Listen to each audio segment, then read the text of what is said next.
Welcome to Asian Student Fashion Week 2026. Hello everyone, I'm Artificial Intelligent, will direct this event. Let's start the show. All crew stand by. Audio standby.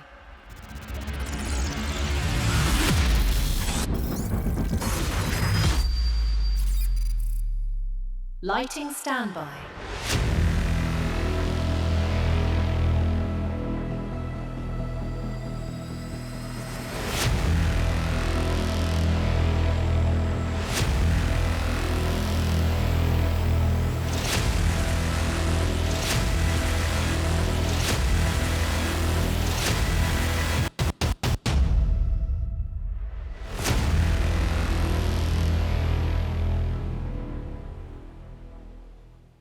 Visual standby.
Selamat pagi Geraha Cakrawala.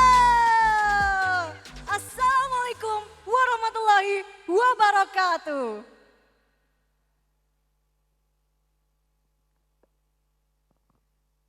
Shalom, Om Swastiastu, Namo Buddhaya, Salam Kebajikan, selamat pagi dan salam sejahtera untuk kita semua. Luar biasa, sungguh meriah dan semangat dari Bapak Ibu, hadirin dan fashion people yang hadir untuk menyaksikan rangkaian acara Asian Student Fashion Week 2026. Boleh berikan apresiasi tepuk tangan luar biasa untuk kegiatan kita pada hari ini. Namun sebelum itu, saya izin untuk menyapa tamu kehormatan kita pada hari ini. Yang terhormat Profesor Dr. Insinyur Muladi STMT selaku Dekan Fakultas Vokasi Universitas Negeri Malang. Yang kami hormati Dr. Nurul Hidayati, SPD MSN. Yang kami hormati seluruh dosen Fakultas Vokasi. Yang kami hormati pula para tamu undangan, sponsor, mitra, desainer, pecinta fashion, dan panitia Asian Student Fashion Week 2026 yang kami banggakan. Perkenalkan, saya Alini Goni, selaku Master of Ceremony yang akan memandu jalannya acara pagi hari ini hingga siang nanti. Berbicara mengenai Asian Student Fashion Week 2026, ini merupakan sebuah event fashion yang sangat megah, menginspirasi karena menghadirkan karya-karya terbaik para desainer muda Asia. Dan sebagai informasi tambahan, bahwa Kegiatan hari ini, Asian Student Fashion Week 2026, sudah menjadi agenda tahunan oleh Sarjana Terapan Program Studi Desain Mode Fakultas Vokasi Universitas Negeri Malang. Dan hal ini bertujuan untuk mengembangkan ide, kreativitas, dan potensi dalam menghasilkan karya cipta busana. Bapak Ibu saya hormati dan peserta pada hari ini adalah tahun kedua dilaksanakannya Asian Student Fashion Week yang diselenggarakan di Kota Malang, Indonesia. Dan acara ini menjadi bagian dari perjalanan penting dalam menampilkan inovasi dan kreativitas di dunia mode Asia dengan penampilan spesial dari bintang tamu nasional yang akan semakin memeriahkan suasana dan menarik ribuan pengunjung dari seluruh Indonesia dan Asia. Boleh berikan tepuk tangan sekali lagi untuk acara kita pada hari ini.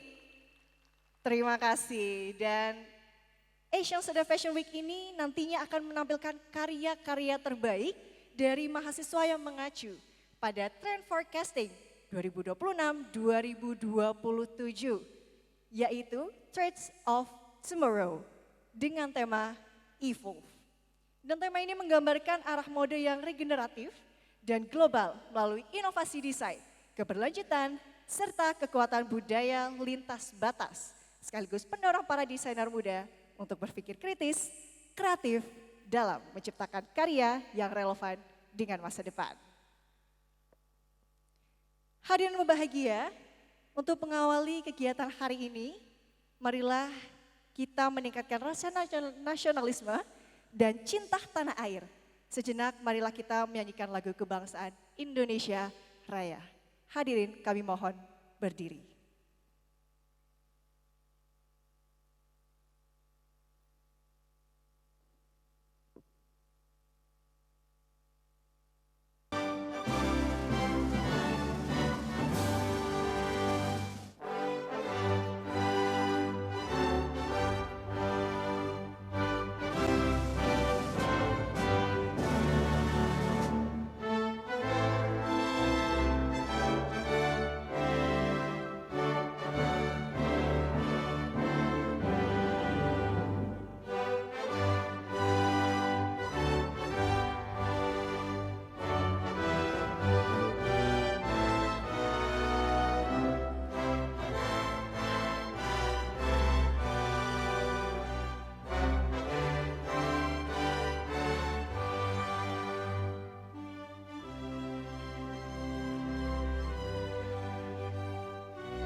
Hadirin kami persilahkan duduk.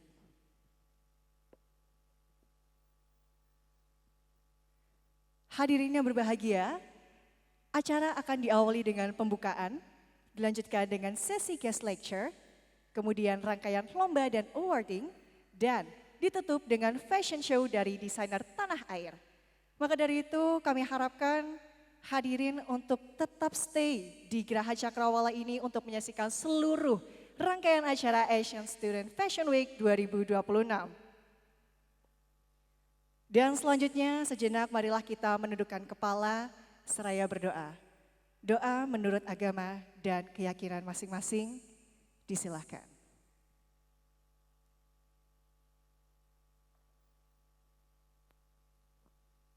Berdoa selesai. Hadirin berbahagia, kini tibalah kita pada acara berikutnya, yaitu penyampaian materi guest lecture dengan tema Inovasi Batik Digital dalam Praktik Sustainable Fashion. Dan untuk memandu acara kali ini akan saya serahkan kepada moderator untuk memandu acara guest lecture. Boleh berikan apresiasi tepuk tangan luar biasa untuk moderator kita, Ibu Adibah Bahra.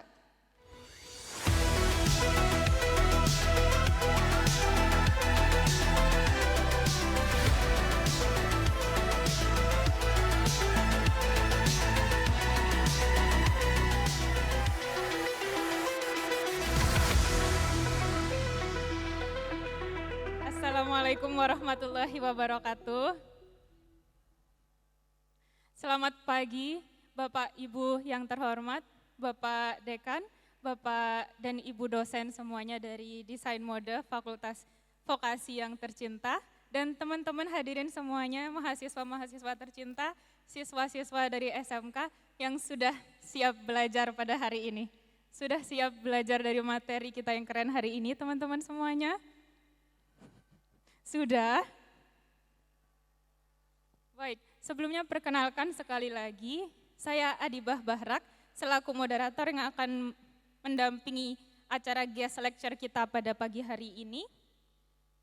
Bersama narasumber kita yang luar biasa, Bapak Dr. Aan Sudarwanto, SSN, MSN. Beliau adalah seorang akademisi, praktisi batik, sekaligus entrepreneur di bidang kriya dan fashion batik. Dengan pengalaman beliau sebagai Ketua Jurusan Kriya, Fakultas Seni Rupa dan Desain Institut Seni Indonesia Surakarta, serta kiprahnya dalam pengembangan desain mode batik dan industri kreatif. Beliau adalah seorang dosen tentunya, pengampu mata kuliah Nirmana, Kriya Kulit Fashion, Desain Motif Batik Digital, Studio Fashion dan Batik Cap, Fashion Industri, Seni Batik dan Ornamen Nusantara. Untuk riwayat pendidikannya, beliau menempuh D3 di Akademi Teknologi Kulit Yogyakarta, S1 di Institut Seni Indonesia Yogyakarta, S2 di Institut Seni Indonesia Surakarta, dan melanjutkan S3 di Institut Seni Indonesia Surakarta. Dan kiprahnya menghasilkan begitu banyak prestasi. Kalau saya buka CV-nya ada belasan lembar yang isinya adalah prestasi-prestasi dan karya-karya tulis beliau yang luar biasa. Tapi saya akan bacakan yang terakhir. Yang terakhir pada tahun 2025 beliau juga mendapatkan penghargaan langsung dari Presiden. Penghargaan penganugerahan Tanda Kehormatan Satya Lancana Karya Satya 20 tahun dari Presiden pada tahun 2025. Boleh tepuk tangan dulu yang luar biasa untuk pembicara kita hari ini. Untuk materi yang akan disampaikan tentunya akan memberikan insight yang luar biasa. Untuk mempersingkat waktu, langsung saja kita panggilkan yang terhormat Bapak Dr. Aan Sudarwanto, SSN, MSN. Boleh tepuk tangannya teman-teman semua.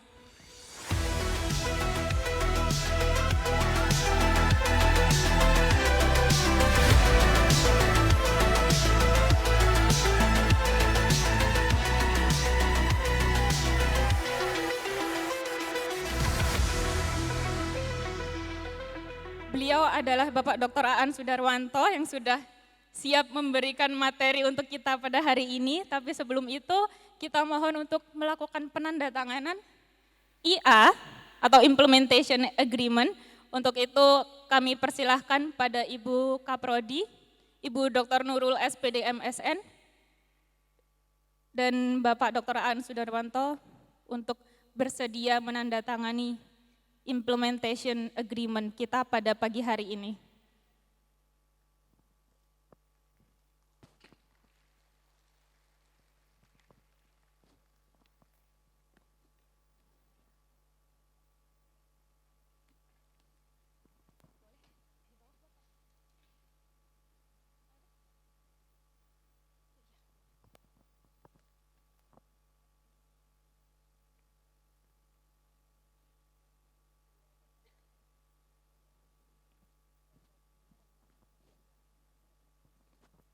Baik, untuk IA ini akan ditandatangani oleh para Kaprodi, Ibu Nurul, Bapak Agung sebagai Kaprodi, dan juga Bapak Aan Sudarwanto, kami persilahkan. Bismillahirrahmanirrahim, kami tanda tangani bersama untuk surat perjanjian antar Kaprodi.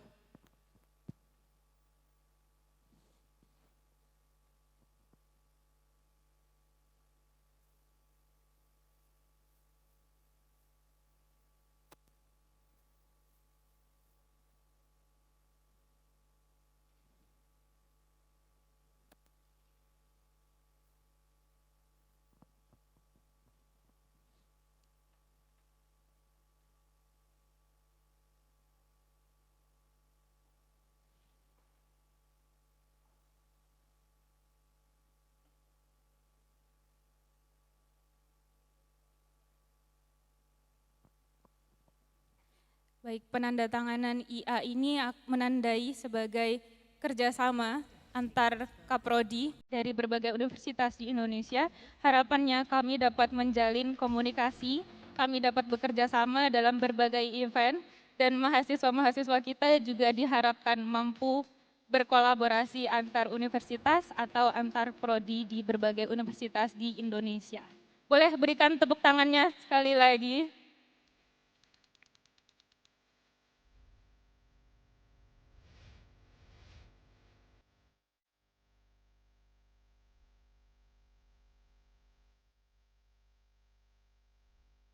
Baik, untuk penyerahan sertifikat akan diterima oleh Bapak Aan Sudarwanto. Dimohon Bapak Agung untuk ikut mendampingi. Every chapter written and every boundary pushed. This is where we evolve.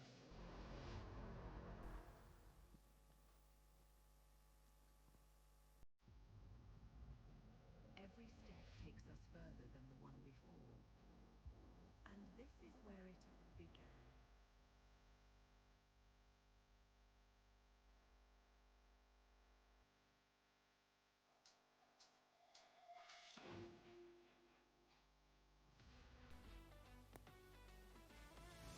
Baik, berikut adalah merchandise Cakra sebagai sign dari universitas kami, Universitas Negeri Malang. Mohon berkenan untuk diterima, Bapak.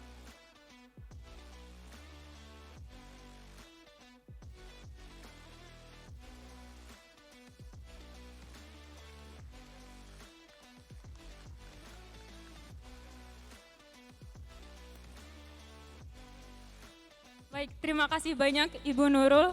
Terima kasih banyak Bapak Agung, terima kasih sudah berkenan.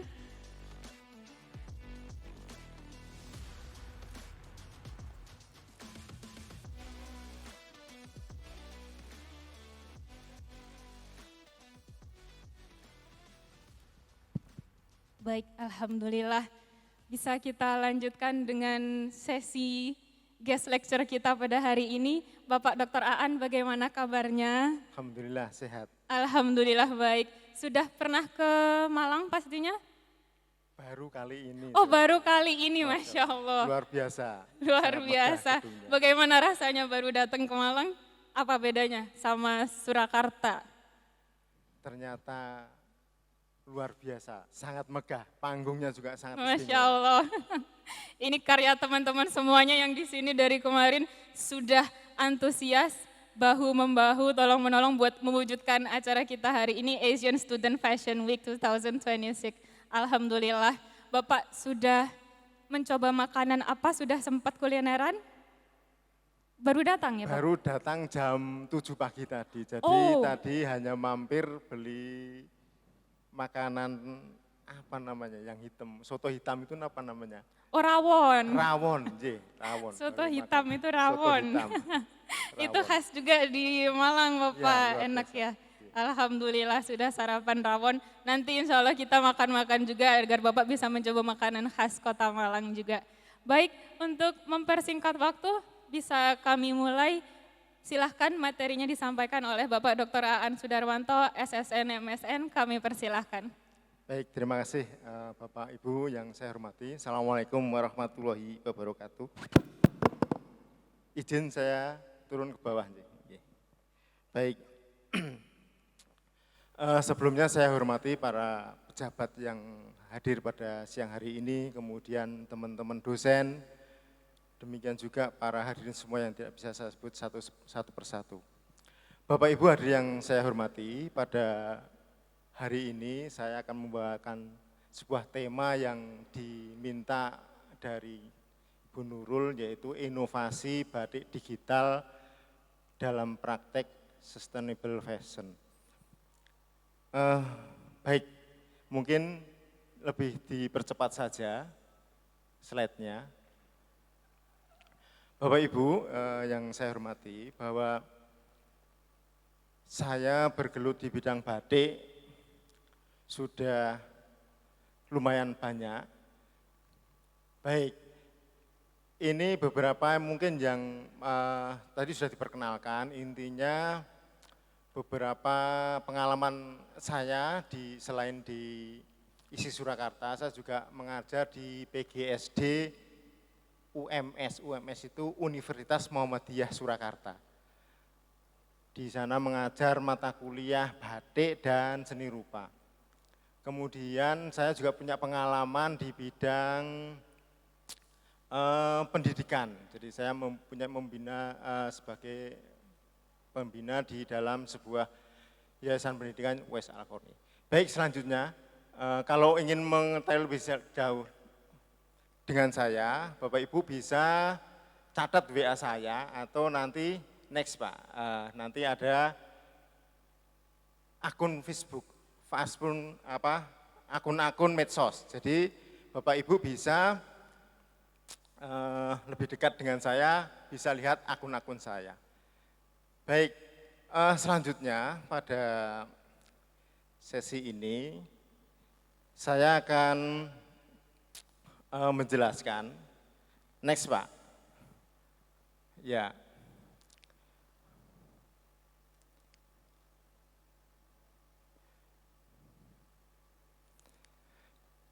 Berkaitan dengan apa yang dimaksud dengan batik. Batik, selanjutnya ya next saja, oke ya ini. Jadi mengawali pembahasannya itu ada 3 pertanyaan. Kalau di dalam sebuah rumusan masalah itu ada 4 rumusan yang ingin saya sampaikan. Apa itu batik? Kalau orang menjawab mesti sudah tahu, batik ya seperti itu. Tapi nanti kita coba ulik apa itu batik. Kemudian bagaimana batik digital dan inovasinya. Kemudian juga ada pertanyaan bagaimana cara pengembangannya, serta apa kaitannya dengan sustainable fashion. Baik, selanjutnya. Nah, ketika kita bicara batik, maka sudah mahfum, banyak sekali pakar-pakar batik. Mulai dari zaman Orde Lama sampai zaman sekarang. Ada Bu Suryanto, dulu beliau adalah kurator di Museum Batik dan Narhadi. Ada Pak Kalinggo, ada Iwan Tirta, ada Afif Sakur, Santoso Dullah, ada Sewan Susanto yang menulis buku yang sebagian besar menjadi rujukan pada masa lampau di tahun 80-an. Intinya, kata kuncinya adalah teknik rintang warna menggunakan lilin batik.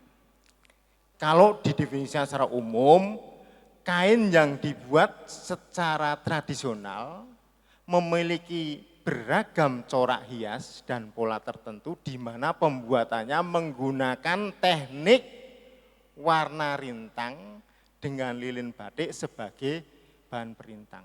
Artinya, Bapak Ibu, ini sudah tidak jadi perdebatan. Yang namanya batik, maka minimal harus itu, teknik rintang warna menggunakan lilin, maka itu disebut batik. Oleh karena itu, adanya teknik printing, sablon, teknik tekstil bermotif, kemudian printing digital, apakah itu batik? Itu masuk kategori bukan batik. Artinya dari mengatur definisi ini, maka kita sepakat lah. Jadi adanya teknik rintang warna menggunakan lilin batik. Baik, selanjutnya Pak. Nah, apa batik digital? ini juga pertanyaan mendasar. Jadi intinya begini Bapak Ibu, kalau kita melihat bagan yang saya buat ini, jadi batik itu menjadi industri itu akhirnya memunculkan berbagai ragam keteknikan. Ya, jadi awalnya batik itu pada masa lampau itu hanya digunakan kaum bangsawan. Artinya kalau zaman sekarang orang itu yang menjadi idola atau anutan itu adalah apa? Para artis, selebritis, atau orang-orang yang punya pengaruh. Modenya itu mengiblat sana. Maka iklan itu mesti dicarikan orang-orang, para artis itu di-endorse orang-orang yang banyak followernya. Zaman sekarang. Kalau zaman dulu, siapa yang jadi follower? Yang jadi idola? Yang jadi idola adalah kaum bangsawan. Para priayi. Kalau anak jelata idolanya ke sana. Oleh karena itu, pada saat itu batik digunakan oleh para priayi sehingga rakyat jelata ikut-ikutan ingin menggunakan batik. Dulu batik digunakan sebagai tanda kepangkatan. Kalau zaman sekarang pangkat itu kan kalau jenderal itu biasanya apa? Bintang ya. Bintang 4 itu jenderal, kolonel, mayor, itu pangkat itu ada di pundak. Zaman dahulu pangkat itu menggunakan batik. Dari motifnya maka ketahui, oh ini berarti pangkatnya misalnya sebagai adipati atau penewu. Penewu itu yang membawai 1000 pasukan. Maka menggunakan batik-batik tertentu. Itu sebagai tanda kepangkatan. Nah, ketika ingin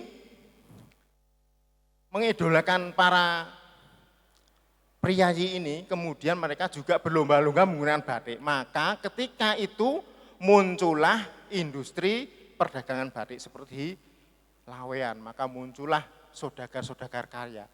Ketika batik menjadi industri, maka apa? Keteknikan itu muncul secara beragam. Maka salah satunya muncul adalah batik cap. Jadi kalau dulu orang membatik itu satu-satu, maka jadinya sebulan, bahkan paling cepat 2 minggu. Tapi karena permintaan itu sangat besar, maka akibatnya muncullah teknik cap.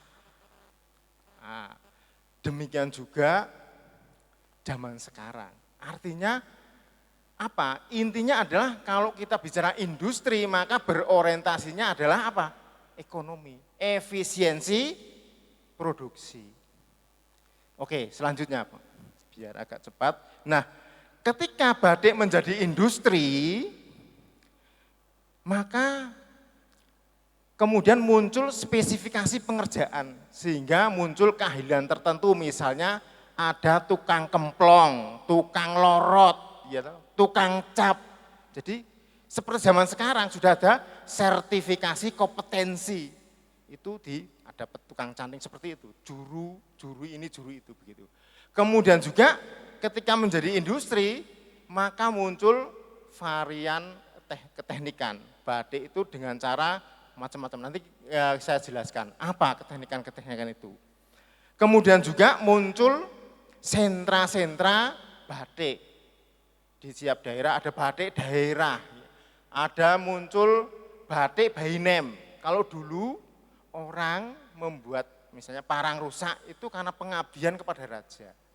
Kalau sekarang by name, batik parang rusak Danar Hadi, artinya sudah ini buatan Danar Hadi, seperti itu. Karena industri ya, dia akan memberikan merek-merek tertentu. Baik, selanjutnya saya percepat saya, termasuk munculnya saudaгаran, ya, batik saudaгаran. Itu kalau saya cerita agak lama, tapi ya oke lah. Intinya begini Bapak Ibu yang saya hormati, bahwa ketika menjadi industri, maka keinginan orang-orang industri, orang-orang produksi itu adalah efisiensi produksi. Maka muncul berbagai strategi dan keteknikan di dalam proses pembuatan batik. Misalnya apa? Muncul batik printing. Jadi motifnya batik tetapi teknik pembuatannya tidak menggunakan malam rintang. Tekniknya dengan cara disablon. Kalau saya berikan gambar ilustrasi itu tampak sekali disablon. Jadi pewarnanya itu ditempelkan langsung ke kain. Dan itu bisa diproduksi dalam jumlah banyak. Dalam jumlah banyak dan cepat. Nah ini yang pernah terjadi penurunan di tahun di 80-an, di 70-an itu batik itu sudah terjun bebas. Hampir punah. Karena munculnya ini. Nah, oke, selanjutnya. Next, Pak. Nah, saya bicara dulu batik printing tadi ya. Printing bukan batik sebetulnya, kain printing tadi ya.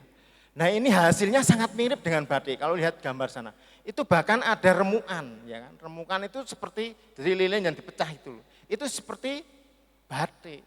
Kalau orang awam, ya ini ya batik. Apalagi kalau misalnya parang rusak, misalnya kawung, ini ya batik, tahunya begitu. Tetapi ternyata teknik pembuatannya tidak melalui malam rintang. Jadi itulah fenomena yang sempat mengguncang batik di awal tahun 70-an. Baik, selanjutnya. Nah, sablon printing ini adalah metode cetak tekstil yang telah terbukti kualitasnya. Artinya apa? Dia tidak mudah luntur. Beda kalau misalnya kita menggunakan pewarna remasol untuk efisiensi agar lebih ngirit, gitu kan. Itu kadang water glass-nya agak sedikit diturunkan begitu sehingga batik luntur gitu, seolah-olah gitu. Tapi kalau sudah pakai rakel di ini maka secara warnanya lebih variannya lebih banyak. Baik, selanjutnya Pak. Nah, selain batik printing tadi dengan menggunakan teknik sablon, itu muncul juga batik digital printing ya. Tekniknya pakai digital printing. Jadi prosesnya sudah pakai digital, pakai komputer. Nah, baik mulai sublim maupun dengan teknik printing langsung. Next. Nah, ini cara kerjanya sama ya. Jadi intinya mereka jauh lebih cepat, lebih presisi, dan varian model dan bentuknya juga sangat banyak. Dan itu membanjiri pasar-pasar sekarang ini. Cara kerjanya adalah sama, yaitu dengan diedit secara digital menggunakan berbagai program software, lalu dikirim langsung ke mesin printer khusus tekstil yang menyemprotkan tinta. Dan ini ya industri-industri besar itu yang guna, termasuk sebelum Sritek jatuh itu ya Sritek bermain di ini. Dan itu kalau lihat pabriknya itu berapa hektar itu, luas sekali. Karyawan itu bukan 1.000, 2.000, ratusan ribu, puluhan ribu, sampai 50.000. Dia membuat kain printing semacam ini. Next Pak. Jadi singkatnya, digital printing kain adalah solusi modern dalam industri tekstil yang mengubah teknologi digital dengan proses produksi kain, menghasilkan hasil cetak berkualitas tinggi dengan fleksibilitas yang jauh besar dibandingkan metode tradisional. Nah sekarang kita bicara bagaimana posisi batik. Apakah sama? Banyak orang nggak ridho, batik ya batik. Printing ya printing, gitu kan. Baik, next Pak. Nih, bagi yang belum tahu, mungkin dia ada disebut dari SMK, SMA. Nah ini apa perbedaannya antara kain bermotif batik dengan batik? Jadi karena itu disemprotkan satu sisi, yang non batik tadi, itu maka warnanya itu lebih tajam sebelah. Sebaliknya itu dia agak lebih terang atau lebih putih begitu.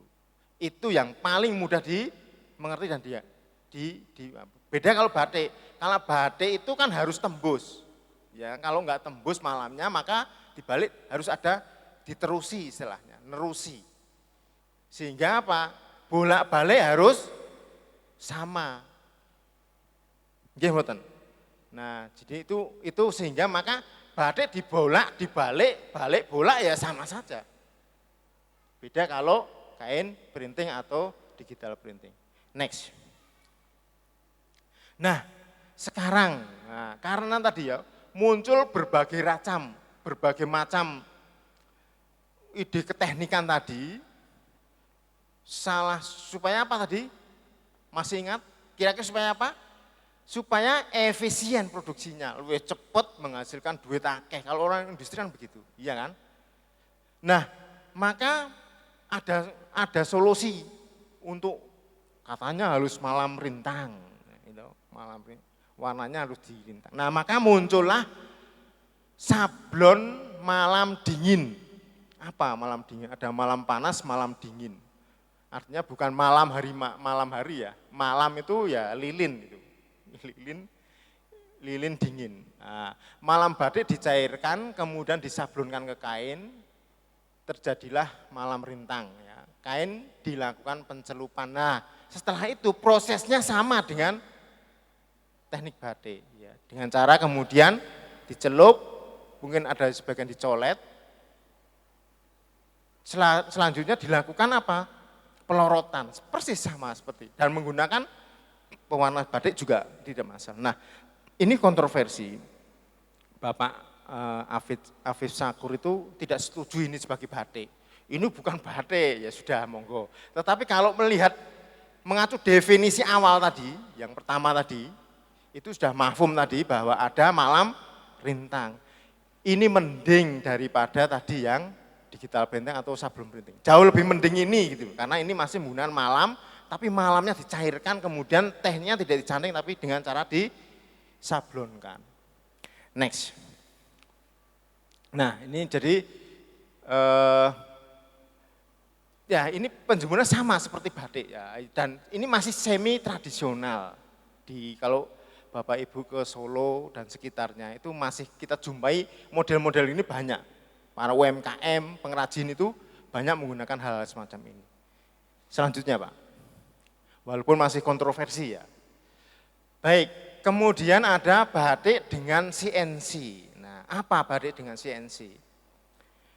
Jadi batik dengan CNC ini malamnya itu dengan malam, tetapi pencantingannya tidak menggunakan cap, tidak menggunakan canting, tidak menggunakan screen, tetapi menggunakan apa?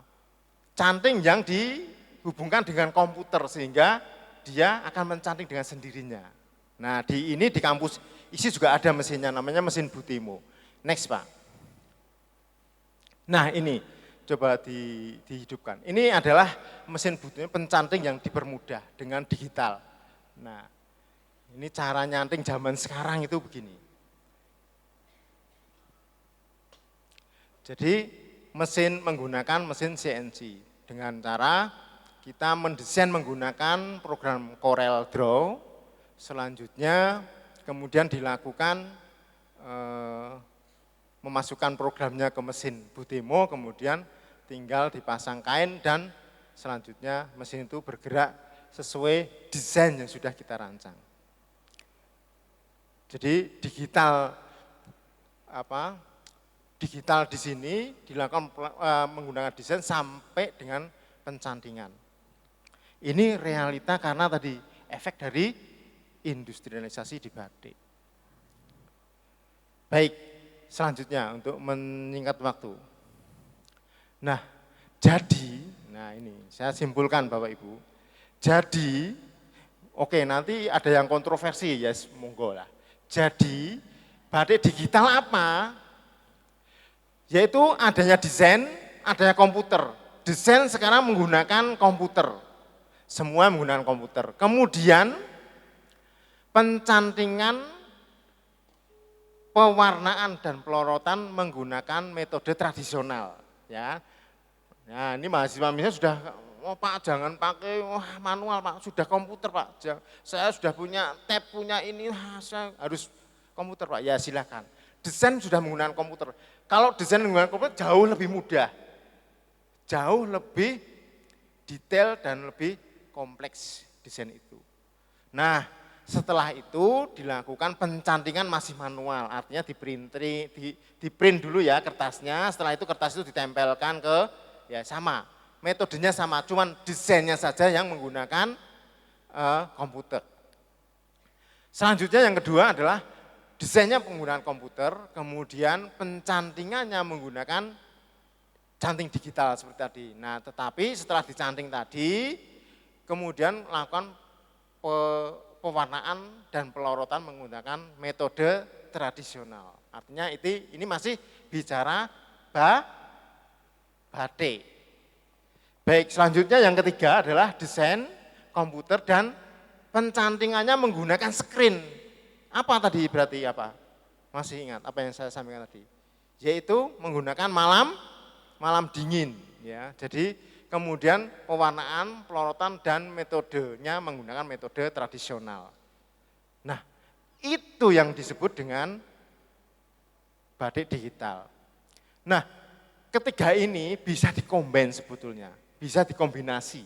Jadi masih ada yang poin keempat, namun demikian tidak saya sampaikan, artinya intinya di sini. Nah, nanti bisa dikombinasi antara satu dengan dua dengan tiga, atau ketiganya. Jadi bagaimana bisa menghasilkan batik yang lebih efisien. Next, Pak. Nah, Bapak Ibu yang saya hormati, intinya begini. Tadi saya sempat cerita ya, tahun 70-an itu batik pernah jatuh. Jadi batik mengalami penurunan. Apa? Jadi ketika muncul printing itu batik jatuh. Awalnya regane luwih murah, cepet, apik hasilnya gitu kan. Nah, jadi banyak perusahaan batik yang tutup. Tahun 80-an itu sudah kita main di Kampung Lawean, kampung yang di Solo, Sentralisna itu sudah sedikit. Nah, kemudian dampak industri dan perubahan cara pandang masyarakat yang zaman now sekarang ini, itu batik mumbul itu tahu Pak istilahnya, naik kembali, naik daun kembali, ya kan? Itu karena apa? Adanya penghargaan, orang sekarang itu menghargai apa? Terhadap proses yang rumit. Wah lah itu gawe angel, larang wajar. Jadi justru bangga karena ini membuatnya rumit, susah. Maka itu kemudian mengangkat, membumingkan kembali batik, menaikkan lagi citra batik. Kemudian karena sebagai barang seni yang bernilai, dianggap batik itu seni, Pak seni ya tidak bernilai. Jadi kalau Bapak Ibu ke Jogja, ada teman saya membuat batik hokokai, harganya Masya Allah ampuh. Artinya karena barang itu seni dan sangat indah dia buat, sehingga menaikkan orang kemudian ingin memiliki batik itu. Kemudian yang tidak kalah penting adanya pengakuan UNESCO. Nah ini juga mengangkat citra batik menjadi tumbuh dan hidup kembali. Maka ketika booming digitalisasi industri batik, jangkauan pasarnya juga sekarang meluas. Ya, jadi proses produksinya dan pemasarannya lebih mudah. Inilah peran digitalisasi. Jadi digitalisasi itu di samping tadi di proses awalnya, kemudian selanjutnya di bagaimana memudahkan batik dikenal masyarakat lebih luas. Jadi marketingnya, kemudian desain itu jauh lebih mudah, membuat mock up, membuat desain itu jauh lebih mudah. Oke, selanjutnya, next. Jadi Bapak Ibu yang saya hormati, ini tantangan batik ke depan, bahwa mengapa batik harus beradaptasi. Jadi karena apa Bapak Ibu? Karena budaya itu kan dinamis, budaya itu kan berkembang, tidak stuck. Ya. Maka butuh batik itu beradaptasi, ya kan? Kemudian teknologi juga bertambah dan berkembang, maka juga butuh beradaptasi ke sana. Selanjutnya juga sebagai yang juga paling penting adalah batik itu sebagai identitas budaya. Ya, jadi intinya adalah menjadi jati diri bangsa. Yang sangat penting lagi dan ini yang menyentuh sektor ekonomi adalah menggerakkan ekonomi. Nah, ini yang juga jauh lebih penting. Baik, intinya itu Bapak Ibu. Selanjutnya, next. Berbagai ragam inovasi batik digital. Ya, intinya ikutilah trennya, kemudian inovasi desainnya, mengikuti pengembangan teknologi dan tentunya juga bisa melakukan inovasi materialnya. Baik, next. Inovasi batik digital yang tetap melalui proses malam rintang. Jadi inovasi ini sangat penting karena tetap mempertahankan esensinya. Esensi sejati batik apa? Yaitu proses malam rintang. Jadi namun diintegrasikan dengan teknologi digital di dalamnya. Inilah yang membedakan dari sekedar kain bermotif batik. Baik, next. Hubungannya dengan sustainable fashion apa Pak? Baik, next. Jadi keberlanjutan lingkungan ini intinya saya membagi 3 tadi ya, adanya malam rintang dingin, desain digital dan tradisional, kemudian CNC Bitimo, kemudian bisa juga mengkomben ketiganya ini. Enggak dengan satu dengan dua dengan 3. Jadi intinya adalah kalau malam dingin itu tentunya 0 kertas ya, tidak memakai kertas ya, misalnya tidak memerlukan energi pemanas, ya kan. Kemudian kalau desain digital ya ini setidaknya kalau ya membuat dengan digital dengan kertas kan beda, artinya penggunaan kesalahan membuat motif itu jauh lebih mudah dan tidak membuang hal yang misalnya banyak membuang kertas. Kemudian selanjutnya penggunaan kalau menggunakan CNC itu malamnya jauh lebih efisien, bisa diukur jumlahnya, bisa ditakar sehingga tidak banyak yang terbuang. Next Pak.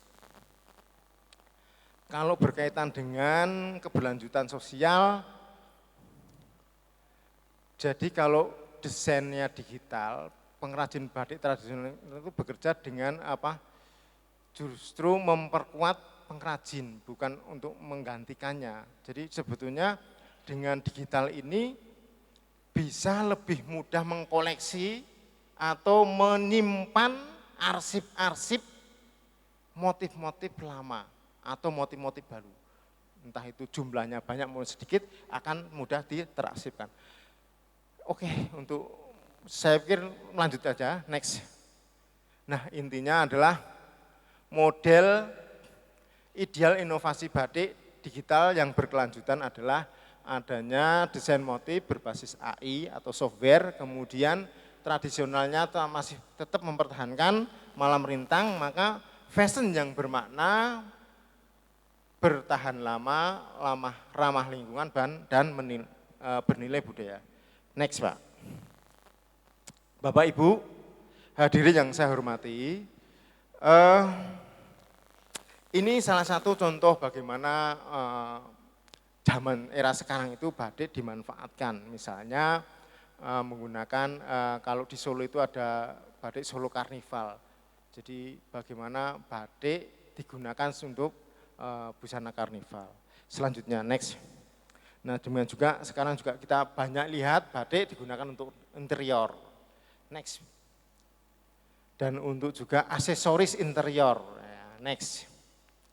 Bahkan batik, kalau dulu jas itu blazer itu kan biasanya polos, sekarang sudah masuk ke hal-hal semacam ini. Next.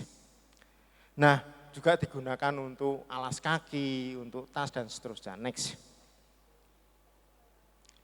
Bapak Ibu hadirin yang saya hormati, ini waktunya masih berapa menit Mbak? Kebanyakan enggak, kalau kebanyakan masih? 15. Oke, saya percepat saja. Kaitannya dengan industri, dengan internet. Oh, next. Next. Oke, sebentar saya terangkan ini sebentar, enggak apa-apa. Baik, jadi industri 1.0 itu ditemukannya mesin uap, kemudian titik 2 ditemukannya listrik, kemudian ditemukannya komputer, sekarang ditemukannya teknologi internet. Nah, perubahan yang besar dan radial terhadap cara manusia memproduksi barang dan jasa selalu diikuti dengan apa? Perubahan di berbagai bidang dan ekonomi. Artinya dengan model-model industri 1.0 sampai 1.4 ini, maka sebetulnya telah mengubah berbagai bidang seperti ketenaga kerjaan, budaya, dan lain sebagainya. Oleh karena itu, Badik perlu beradaptasi. Next, Pak. Ya, intinya Badik harus beradaptasi. Next.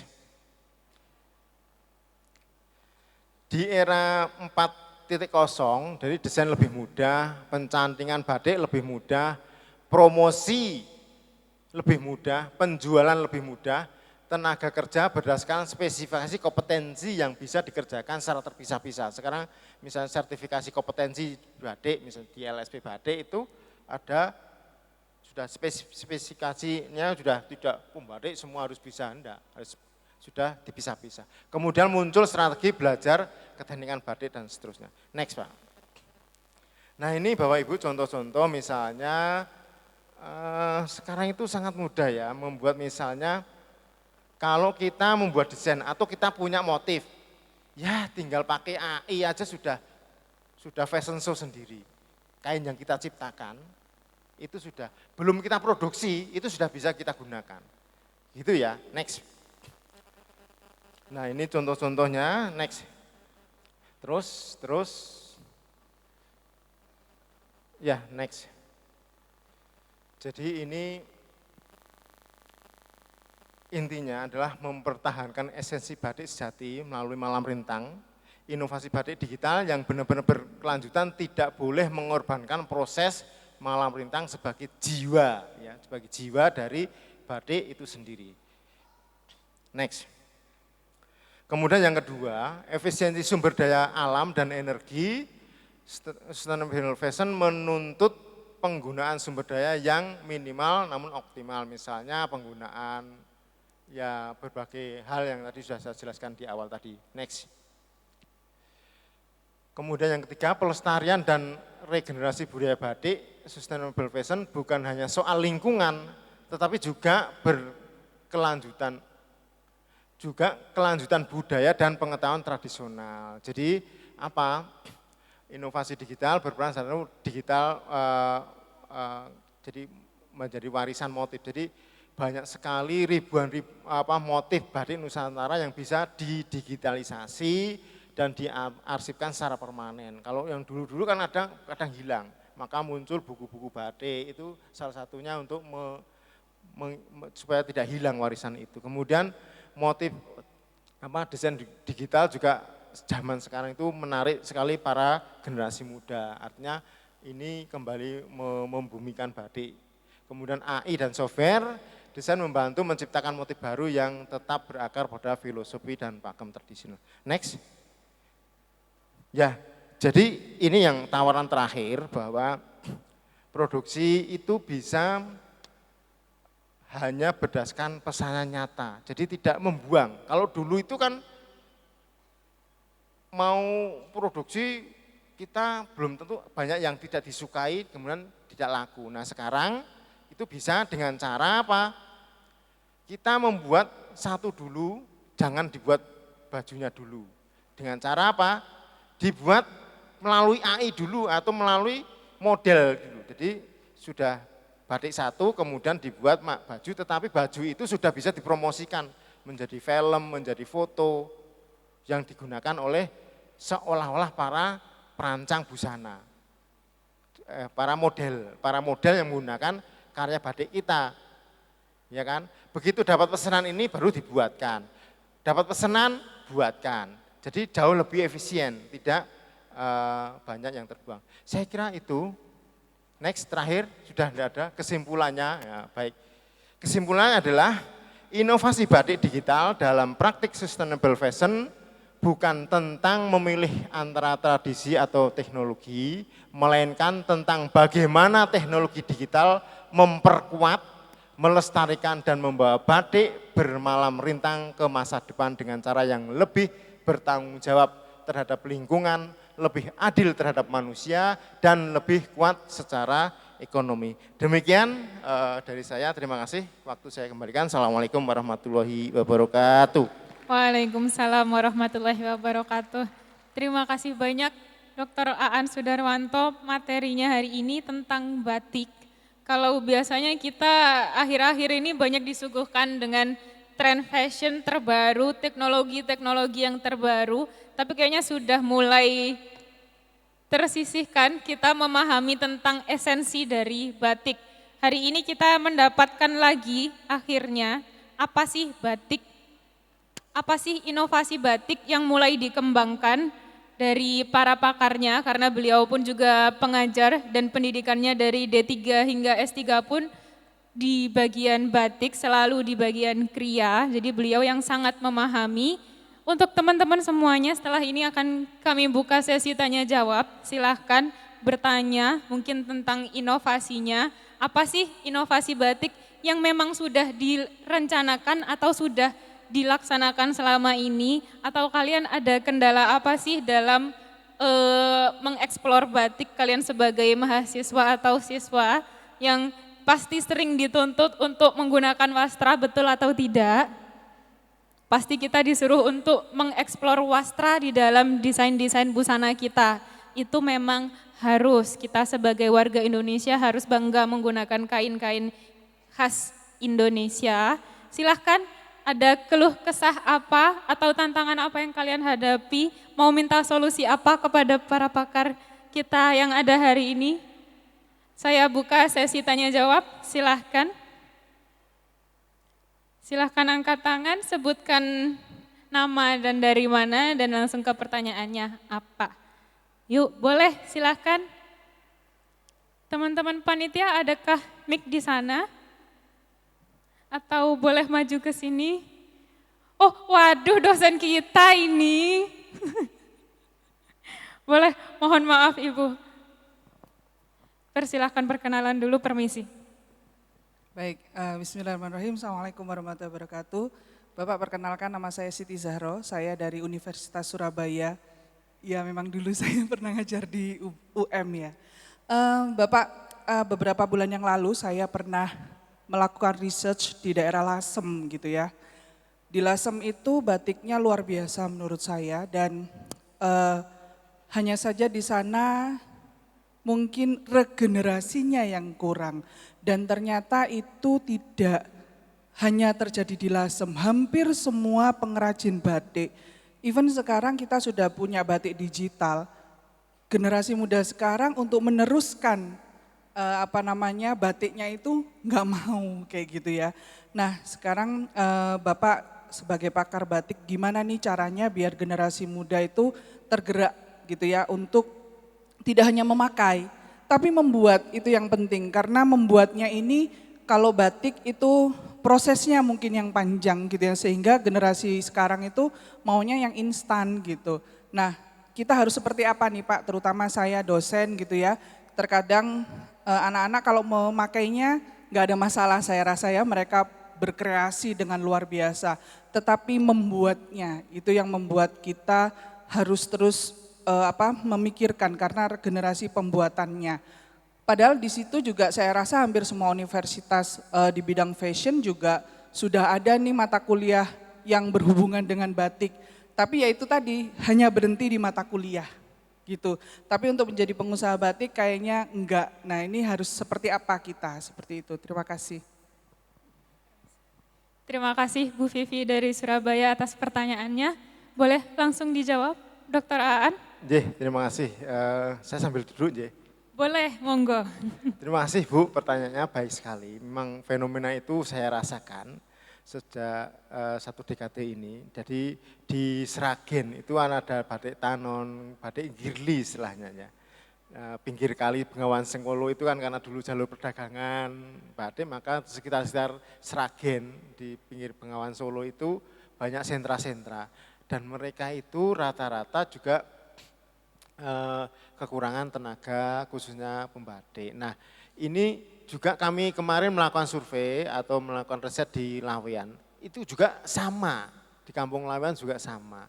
Nah fenomena ini memang menjadi masalah bersama karena memang eranya itu sekarang itu orang zamannya sudah instan, mintanya yang cepet-cepet, mintanya yang ya nggak mau rumit-rumit, to the point, intinya apa?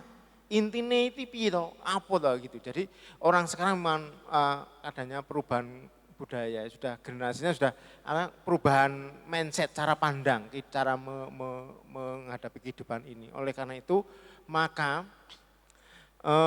yang pertama, ya ini ya agak ya setengah lucu ya. Jadi muncul batik proses cepat, istilahnya kalau di tempat saya itu ada batik ceprot atau batik ciprat, batik abstrak gitu ya. Nah teknik-teknik itu sebetulnya karena membuat yang halus, yang rawit, yang rumit itu nggak sanggup, nggak artinya nggak sampai lah atau mungkin nggak mampu begitu. Maka muncul teknik-teknik yang wes iki abstrak iki. Wah ini ceprot, jadi lilin itu jangan diciprat-cipratkan saja, dibuat secara abstrak. Lilin malam tadi, malam panas diciprat-cipratkan atau pakai gayung disemprot-semprotkan begitu. Nah itu juga salah satu ya mindset orang sekarang untuk mempercepat proses batik karena nggak sanggup membuat yang detail, yang rawit itu agak kesulitan. Nah terus solusinya piye Pak? Nah, salah satu solusinya ya menurut saya ya bagi yang fanatik batik itu kadang tidak setuju dengan pendapat saya. Solusinya menggunakan pencanting butimu. Karena CNC dia bisa rumit, bisa kecil-kecil. Ya memang ada kelemahannya, beberapa kelemahannya. Namun generasi muda sekarang itu kan bangun tidur pegang gadget. Ya toh, gadget itu sampai tidur aja dikeloni, istilah dikeloni apa di bahasa Indonesia dikeloni apa. Jadi tidur itu di samping gadget. Sampai ke kamar mandi aja bawa gadget. Artinya apa? Orang itu sekarang sudah kecenderungan kepada gadget itu sehingga teknik membuatnya pakai gadget sehingga jauh lebih mudah. Ya, program-program sekarang Canva yang berbayar itu juga bisa digunakan. Dan sekarang membuat desain itu tidak seperti zaman dulu pakai Corel. Pakai Corel itu kan desainer yang harus punya skill. Sekarang itu ya semi AI desainer itu. Desainer semi AI. Sampai nah ini anak-anak sekarang itu ke sana. Nah, terus apa solusinya? Ya kalau enggak bisa nyanting ya akhirnya nanti perkiraan saya CNC itu yang kemudian akan menggantikan kalau teman-teman. Namun demikian kita semua berjuang, apalagi yang di dunia mode, bahwa batik sebagai ciri budaya bangsa yang perlu kita lestarikan, kita uri-uri, maka kita tetap mendorong adanya mata kuliah. Jadi nanti Bapak Ibu yang wastra itu khususnya batik, mohon ya kurikulumnya tambahkanlah kalau belum ada mata kuliah batik, tambahkanlah mata kuliah batik. Supaya apa? Setidaknya generasi muda, para mahasiswa itu bisa batik. Ya wes nanti kalau digunakan monggo ora digunakan, tapi dia sudah kita bekali setidaknya bisa untuk melestarikan atau memunculkan sebagai penyokong industri regenerasi dari generasi tua yang sekarang mencari pembatik agak kesulitan. Saya kira itu Bu, mungkin menjawab. Terima kasih. Baik, terima kasih banyak jawabannya Bapak Dr. Aan. Ibu Vivi atau Ibu Siti Zahra apakah sudah cukup menjawab? Sudah, baik, terima kasih. Intinya kesimpulannya batik itu sekarang sudah luas sekali. Kalau ngomongin tentang idealisme, mungkin tidak bisa berkembang sampai sejauh ini. Tapi kalau memang mau niatnya diadaptasi oleh para muda-mudi, jadi memang harus menyesuaikan dengan perkembangan zaman. Seperti itu, tapi tetap tidak boleh melupakan nilai atau esensi utamanya dari batik itu sendiri. Baik, apakah ada lagi pertanyaan dari teman-teman semuanya? Baik, boleh silahkan dari sayap kanan. saya menyeberang dulu. Silahkan perkenalan dulu. Selamat pagi semuanya, perkenalkan nama saya Farel Gusedi Saputra, saya mahasiswa Desain Mode 2025. Sebelum pertanyaannya, kami kaum muda-mudi mungkin dinilai kurang dalam menggunakan batik mungkin karena perkembangan digital. Sekarang kan selera motif kami itu yang lebih simple, tidak terlalu kompleks, tapi maknanya itu sampai. Sedangkan motif batik yang sudah ada, yang orisinil itu, dia lebih kompleks dan mungkin jadul ya bagi kita. Menurut Bapak, apakah dengan cara kita mengimprove motif batik itu, misalnya motif batik yang sudah kompleks dan berbentuk sangat rumit itu bisa kita persimpel dengan misalnya motif pixel atau dengan garis-garis tegas yang simple sesuai selera era digital sekarang. Apakah itu termasuk inovasi yang bisa mengembangkan muda-mudi untuk menggunakan batik itu sendiri? Terima kasih. Cukup baik, terima kasih Saudara Farel untuk pertanyaannya. Boleh juga langsung dijawab Bapak. Ya, terima kasih, luar biasa pertanyaannya. Saya mengucapkan terima kasih sekali atas pertanyaannya. Baik Bapak Ibu hadirin yang saya hormati, bahwa pengertian batik itu tidak harus seperti yang misalnya kalau Jogja Solo, sogan, coklat, ada kawung, ada parang, ada semen, macam-macam itu. Kemudian kalau di Lasem ada warna-warna merah, warna-warna kemudian ada bunga-bunga, ada macam-macam itu. Jadi tidak harus seperti itu Mas ya. Jadi kalau di prodi kami di Desain Mode Batik ISI Surakarta itu bahkan lurik, tahu nggak lurik, kain yang bergaris-garis gitu kan. Itu dibuat batik. Nah, jadi batik tapi kainnya itu motifnya lurik. Nah, itu is okay. Bahkan anak sekarang itu, Pak saya itu kepinginnya minimalis. Nah, minimalis itu motifnya sidik, motifnya sedikit. Ya sudah monggo. Full, artinya selama itu malam rintang tadi, maka itu disebut batik. Artinya monggo, sampai warnanya hitam putih saja bisa, ada. Atau sampai dengan teknik cabut warna, itu juga bisa. Jadi is okay, itu bagian dari kreativitas. Jadi jangan takut dan jangan nanti ini kok ya batik, ya batik. Nah, tetap batik gitu ya selama ada esensinya tadi. Gitu ya Mas ya. Oke, terima kasih atas pertanyaannya. Baik, terima kasih. Untuk Mas Farel apakah sudah terjawab? Baik, intinya batik zaman sekarang itu enggak harus rumit. Batik klasik memang pasti mempunyai cerita yang banyak untuk mendapatkan motif itu, tapi kalau batik di era modern bisa menggunakan motif apapun sesuai dengan keinginan sang desainer, keinginan sang pengrajin, tapi tetap menggunakan malam rintang seperti itu. Jadi sebenarnya tidak ada alasan lagi untuk kita malas mengadaptasi batik dan melestarikan batik di era 4.0 bahkan 5.0 sekarang. Seperti itu untuk sesi tanya jawab saya rasa sudah cukup. Semoga semuanya materi hari ini bermanfaat untuk teman-teman semuanya. Bisa saya tutup untuk materi guest lecture hari ini. Sebelumnya tepuk tangan yang meriah dulu untuk Dr. Aan Sudarwanto. Kami ucapkan terima kasih banyak untuk semua ilmunya, semoga bisa diadaptasi oleh teman-teman semua. Saya Adibah Bahrak selaku moderator, mohon maaf apabila ada kekurangan pada hari ini. Assalamualaikum warahmatullahi wabarakatuh.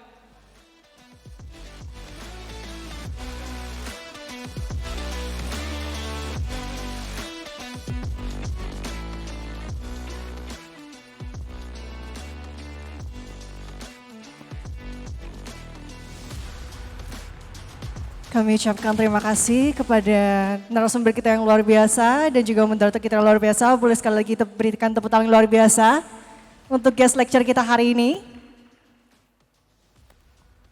Dan dengan penuh rasa syukur, rangkaian kegiatan guest lecture kita pada Asian Student Fashion Week 2026 ini Alhamdulillah telah berlangsung dengan lancar. Kami mengucapkan terima kasih kepada narasumber, kepada moderator, dan seluruh peserta yang hadir pada hari ini. Dan selanjutnya, sebelum saya tutup, izin untuk teman-teman peserta bisa mengisi presensi terlebih dahulu untuk scan QR yang ada di layar. Pastikan sudah presensi semuanya sebelum meninggalkan Geraha Cakrawala.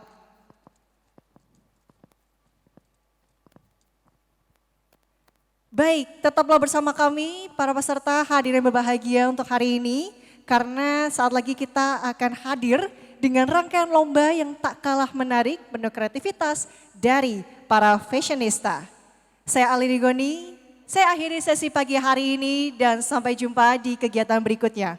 Wassalamualaikum warahmatullahi wabarakatuh.